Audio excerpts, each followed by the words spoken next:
Now, to talk more about what's driving this incredible growth and the positioning of Abu Dhabi as a global financial powerhouse is Chris Hughes. He is the editor-in-chief and executive editor of Abu Dhabi Finance Week. Thanks for joining us, Chris. Hello, thanks for having me. Good to see you. Now, this event has grown significantly this year, doubling in size. What do you think is driving this rapid expansion, and how has Abu Dhabi Finance Week evolved since its inception? Yeah, it's a very good question. Listen, the growth of this event is pretty correlational to the growth of the global interest that we're seeing in Abu Dhabi as an international financial center. It's growing really quickly. It's in the press every day. I'm sure you've seen it. We have went from 290 speakers this year to 650. And you know, it's just one of the biggest global gatherings in the world now. But again, very correlational to the growth of ADGM and Abu Dhabi as a financial center. And you recently interviewed Larry Fink, and we saw that compelling conversation as just a part of day one. Talk to me about what some of the key takeaways were from that discussion with him, and why is BlackRock's presence there so significant? Yeah, like Larry Fink's an incredibly interesting human being, brilliant mind. It was a pleasure to interview him. We talked about a whole range of things. He was primarily speaking about the sort of investment attractiveness of Abu Dhabi, the rise of the Falcon economy. Abu Dhabi is a capital of capital. He talked a lot about, you know, the influence that artificial intelligence is going to have on financial markets in the next while. You know, these are the big issues. He also announced a setup of BlackRock in our financial center. It's the first time they've set up here. We're very, very happy to have them. World's biggest asset manager setting up in the capital of capital. It makes a lot of sense, and it's great to have BlackRock here.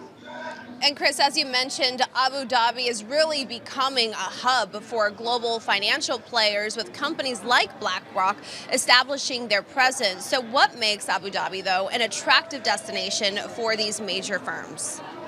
Abu Dhabi for decades now has been primarily an exporter of capital. We have 3 sovereign wealth funds. I think statistically they work out recently that it's the richest city in the world for sovereign wealth fund capital. So historically we've been a net exporter of capital. Now we're seeing, particularly in the past 2 years, this huge demand to invest in our economy. You know, just this week we've had asset management firms representing nearly $1 trillion announced setups in Abu Dhabi outside of BlackRock. You know, a whole bunch of private equity firms, private credit firms, hedge funds, venture capital firms.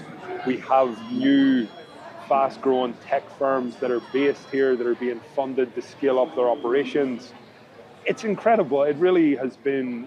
It's been quite a few years, I have to say, and we're really, really excited about everything. The things are changing here. It's the Falcon economy. Come and see it for yourself. What would you say are specific themes or discussions that you're most excited about this year compared to years past? Yeah, like, you know, Finance Week's a great global gathering of hundreds of financial leaders from hundreds of countries around the world.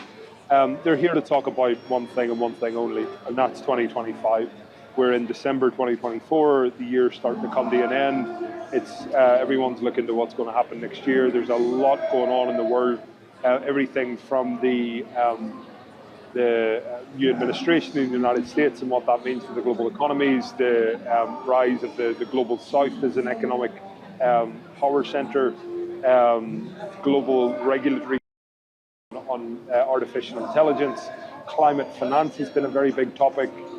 We've had a huge market announcement today between Circle and Binance. So Circle are now going to list USDT on Binance. We're talking about risk and security. We're talking about Islamic finance. You know, we're talking hundreds of different topics. So this is why there's so many people who come in 2025, and it's going to be a big year.